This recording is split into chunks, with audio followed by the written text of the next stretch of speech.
ధనస్సు వారికి గనక చూసుకున్నట్లయితే ప్రధానంగా గురువు సప్తమ స్థానం నుంచి అష్టమంలోకి మారాడు.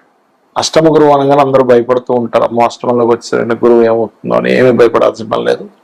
3 విషయాలు మంచి చేస్తాడు ఎప్పుడు గురువు ఉచ్చ స్థానంలోకి వచ్చినప్పుడు. మీ లగ్నం వారికి అలాగే 3 విషయాల్లో జాగ్రత్తగా ఉండాలి. ఏమిటది? ఈ విషయాలు చెప్తుంది నేనైనప్పటికీ చెప్పిస్తుంది సాక్షాత్ అమ్మవారిగా, ఆ లలితాంబిక అమ్మవారిగా భావిస్తూ ఆ యొక్క అమ్మవారి యొక్క అనుగ్రహం మీకు పరిపూర్ణంగా కలగాలని మనస్ఫూర్తిగా కోరుకుంటూ, ఇక్కడ అష్టమ స్థానంలో ఉండే గురువు ఎక్కడ వీక్షిస్తున్నాడనేది చూడాలి. ఇప్పుడు కూడా అతను వీక్షణ చూసుకున్నట్లయితే మీకు విదేశాలకు వెళ్ళేటువంటి 12వ స్థానం మీద పడుతుంది. కేవలం 12వ స్థానం మీద పడితే విదేశాలకే వెళ్తారా లేకపోతే వ్యసనాలకు గురవుతారా అంటే, ఇక్కడ 2వ భావాన్ని కూడా వీక్షించినప్పుడే విదేశాలకు వెళ్ళి ధనం సంపాదించుకోవడానికి ఆస్కారం పెరుగుతూ ఉంటుంది. అలాగే అంటే విదేశాలకు వెళ్ళడం ఒకటి, ధనాభివృద్ధిని ఒకటి ఇస్తాడు అష్టమంలోకి వెళ్ళిన. సో ఈ 2 పాయింట్లు వచ్చేసాయి. ఇక్కడ 3వది ఏంటంటే మీకు అర్ధాష్టమ శని కూడా నడుస్తుంది. 4వ భావంలో ఎప్పుడైతే శని భగవానుడు ఉన్నాడో, చతుర్థ భావంలో శని ఉన్నందుకు ఆ గతంలో ఒక ఫ్యాక్టరీ పెడదాం అనుకున్నారు, ఒక గృహం కట్టుకుందాం అనుకున్నారు, లేకపోతే ఒక విద్యా సంబంధించిన విషయం అనుకోకుండా ఆగిపోయింది, లేదా తల్లిగారి విషయంలో కొన్ని ఇబ్బందులు ఉన్నాయి. గురువు దృష్టి వల్ల ఈ చతుర్థ భావానికి సంబంధించినటువంటి శుభ ఫలితాలన్నీ కూడా మీరు అనుభవించడం జరుగుతుంది, గుర్తుపెట్టుకోండి. మరి ఇక్కడ జాగ్రత్తలు కూడా చెప్పారు కదా, ఏమిటది? అష్టమ స్థానంలో ఉండే గురువు అంటే జలరాశుల్లో, అంటే జల సంబంధించినటువంటి విషయాలు. కొంతమంది అంటే మీరు అనుకోవచ్చు, ఏమండి జలగండాలు అన్నారు, నా ఇంట్లోనే కూర్చుంటాను ఎక్కడికి పోను కదా. కాదు, జలగండం అంటే కేవలం మీరు నదికో సముద్రానికో లేకపోతే ఇంకో షిప్లో వెళ్తేనే అని కాదు. నీరు తాగేటప్పుడు కూడా వస్తుంది, గబగబా తాగేస్తారు ఒక్కోసారి కొంతమంది, హడావిడిగా పట్టేస్తుంది. బ్రీతింగ్, ఎప్పుడైనా జలగండాలు ఉన్నప్పుడు మనకి బ్రీతింగ్ రిలేటెడ్ సంబంధించిన ఇష్యూస్ కూడా వస్తుంటాయి. సో బ్రీతింగ్ రిలేటెడ్ సంబంధించిన కూడా చెక్ చేసుకోండి. ముఖ్యంగా అయితే జల ప్రయాణాలు చేసేటప్పుడు నదుల్లోనూ, మనం పుష్కరాలు వస్తున్నాయి, స్నానం కనుక అక్కడేదో మళ్ళీ బోటింగ్కి వెళ్తాం, ఇటువంటి విషయాల్లో ఖచ్చితంగా జాగ్రత్తగా ఉండాలి, గుర్తుపెట్టుకోండి.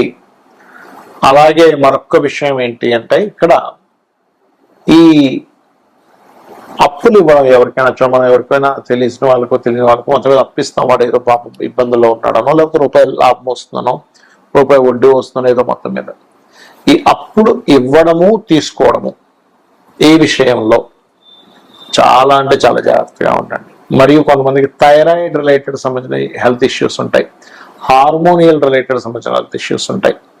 ఈ హెల్త్ ఇష్యూస్ని ఇస్తూ ఉంటుంది గురువు ఎప్పుడైతే మారుతున్నాడో జూన్ 2 నుంచి. కాబట్టి ఈ ధనస్సు వారికంత హెల్త్ సంబంధించిన విషయంలో చాలా జాగ్రత్తగా ఉండండి. మినుములు గనక దానంగా ఇస్తూ ఉంటే, శనగలు మినుములు ఈ 2 దానం ఇస్తూ, శని రాహు గ్రహాల దగ్గర దీపారాధన కనుక చేసినట్లయితే ఖచ్చితంగా మీకు ఈ గురువు ఇచ్చేటువంటి పాజిటివ్ ఫలితాలు కంప్లీట్ గా రావడము, ఎక్కడ కూడా నెగిటివ్ ఎనర్జీస్ నెగిటివ్ ఫలితాలు మిమ్మల్ని ఇబ్బంది పెట్టకుండా ఉంటుంది.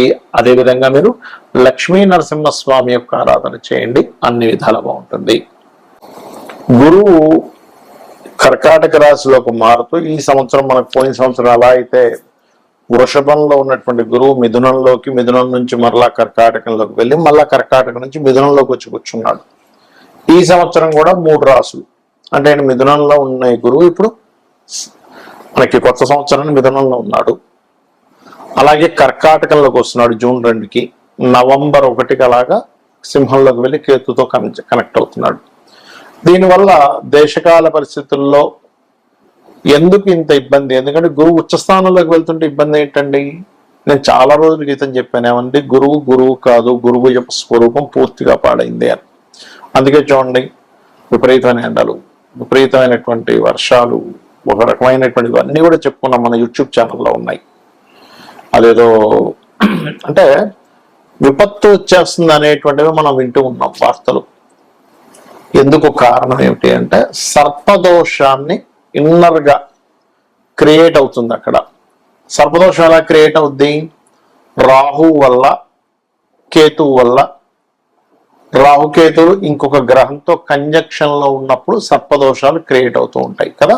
రైట్. అయితే ఈ కంజంక్షన్ విషయంలో ఇక్కడ ఒక మంచి కంజంక్షన్ కూడా ఉంది, అది కూడా ఏంటో చెప్తాను. ఒకటి, కర్కాటక రాశిలోకి జూపిటర్ ఎంటర్ అవుతున్నందుకు జల ప్రళయాలు, జలం మూలంగానే కొన్ని వైరస్లు రావడం, ఈ కుజుడి మీద ఈ గురువు మీద కుజుడి యొక్క దృష్టి ఉన్నందుకు ఆ యొక్క దృష్టి మూలంగా కొన్ని యుద్ధ సంబంధించిన అనవసరమైన ఉద్యమాలు, వద్దన్నా సరే పిచ్చి పిచ్చి ఉద్యమాలన్నీ కూడా జరుగుతాయి ఈ లోకంలో. విపరీతమైనటువంటి కొన్ని ఉద్యమాలు జరగనున్నాయి, గుర్తుపెట్టుకోండి. అవి తలా తోకా లేనటువంటి ఉద్యమాలు. అనవసరంగా ఎందుకు చేస్తున్నారు ఇప్పుడు ఈ ఉద్యమం అనుకోవడం. కొన్ని మంచి కూడా జరుగుతున్నాయి, మంచిగా ఉండవని నేను చెప్పట్లే. పాపం వాళ్ళ న్యాయం కోసం పోరాడేవి కూడా ఉంటాయి, అందులో ఉండవని నేను చెప్పట్లేదు. ఎందుకంటే కుజుడు ఓన్ హౌస్ లోకి ఉండి గురువుని చూస్తున్నాడు. కర్కాటక రాశిలో ఉండే గురువు, కర్కాటక రాశిలో ఉండే గురువు అంటే ఏంటి? విద్యార్థులు, విద్యా సంస్థలు, విద్యా సంబంధించిన విద్యార్థులు కొన్ని ఉద్యమాల్లోకి ఎంటర్ అవడం ఇస్తాడు ఇక్కడ. ఎందుకండి, ఏం గురువు మంచి ప్లేస్ లో ఉన్నాడు కదా, కుజుడు కూడా ఓన్ హౌస్ నుంచి చూసుకుంటున్నాడు కదా అంటే, ఇక్కడ మనం అర్థం చేసుకోవాల్సింది, గురువు శని రాహు ఎనర్జీస్తో ఉన్నప్పుడు సర్ప దోషాన్ని క్రియేట్ చేస్తూ ఉంటాడు. అందుకే మనకి ఇంకా విపరీతంగా వార్ స్ట్రాటజీస్ ఇంకా పెరగడం జరుగుతూ ఉంటది. అలాగే మరొక విషయం ఏంటంటే, ఈ జల ప్రళయాలు అనుకోండి, పశువుల మూలంగా అంటే కొన్ని జంతువుల మూలంగా కూడా వచ్చేటువంటి వైరస్లు అనుకోండి. కుజుడు కొన్ని జంతువులకు కారకుడు కూడా తీసుకుంటాం మనం, కాబట్టి వాటి మూలంగా అవడం అనేటువంటిది జరుగుతూ ఉంటుంది.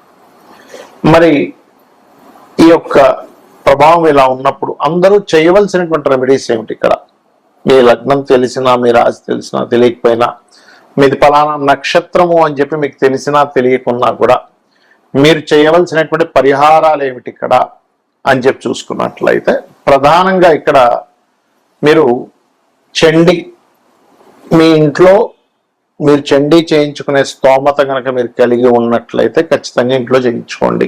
Point number 1. రెండవది ఏమండి, మాకు అంత స్తోమత లేదు, ముందే డబ్బులు లేక మేము విలువెల్లాడిపోతున్నాం, మళ్ళీ ఇప్పుడు ఈ చండీ ఎక్కడ చేయించుకోవాలి, చాలా ఖర్చుతో కూడుకున్నది అంటే సామూహికంగా ఆలయాల్లో చేస్తూ ఉంటారు. మీకు దగ్గరలో ఉండే చాలా తక్కువ ధనానికి చేస్తూ ఉంటారు, ఎందుకంటే సామూహికం కాబట్టి అందరికీ అది షేర్ అవుతుంది కాబట్టి అలా వెళ్ళి చేయించుకోండి. అది కూడా లేదండి, చాలా ఇబ్బందుల్లో ఉన్నాను, మీరు డబ్బు ఖర్చు పెట్టకుండా రూపాయి కూడా ఖర్చు లేకుండా ఇంకో 2 ఉపాయాలు ఉన్నాయి. అవేమిటి? చండీ జరుగుతున్నటువంటి ప్రదేశానికి వెళ్ళి కూర్చోండి, శ్రద్ధగా, భక్తిగా, శ్రద్ధగా అక్కడ కూర్చుంటే చండీ చేయించిన దాంట్లో పావు వంతు అంటే 25% ఫలితం మీకు ఖచ్చితంగా వచ్చి తీరుతుంది. అందులో ఎటువంటి సందేహం కానీ సంకోచంగా లేదు. ఇది శాస్త్రాల్లో చెప్పినటువంటి అంశం నేను చెప్తున్నాను నేను మీకు. అలా కూడా కాదు, నేను ఏదో దుబాయ్లో ఉన్నాను, ఎక్కడో ఉన్నానండి, నా పరిస్థితి ఇలా ఉంది, ఇక్కడ కూడా అక్కడ చండీలు అవి ఏం చేయరు. అప్పుడు ఏమిటి? యూట్యూబ్ ఉందిగా, మీరు ఎక్కడున్నా కూడా, మీరు ప్రపంచంలో ఎక్కడున్నా యూట్యూబ్ ఉంది. ఆ యూట్యూబ్లో చండీ పారాయణము అని కొట్టండి, వినండి. ఏమిటండి అంత కన్ఫ్యూజన్గా ఉందనుకుంటే లలిత వినండి, కనీసం సరిపోతుంది, ఏమీ అక్కర్లేదు. ఎందుకంటే మీకు స్తోమత ఉంటే ధనం పెట్టి చేయించుకోండి, స్తోమత లేకపోతే కేవలం లలితా సహస్రనామాలు విన్నా మీకు ఆ ఫలితం వస్తుంది. అమ్మవారు అమ్మలాగా కాపాడుతుంది, ఒక బిడ్డని ఎలా కాపాడుతుంది అలా కాపాడుతుంది. ఎలాంటి వాటి నుంచి కాపాడుతుందండి?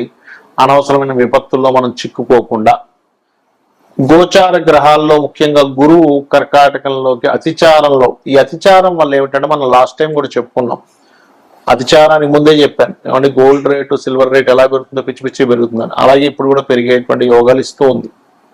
అది ఒక సంవత్సరం వరకు ఉంటుంది. అయితే ఇందులో ఒక గమ్మత్తైన విషయం ఏంటంటే, ఈ గురువు కేతువు కలిసి సింహరాశిలో కలుస్తారు. అదొక సాధనా సమయంగా చెప్తారు శాస్త్రంలో.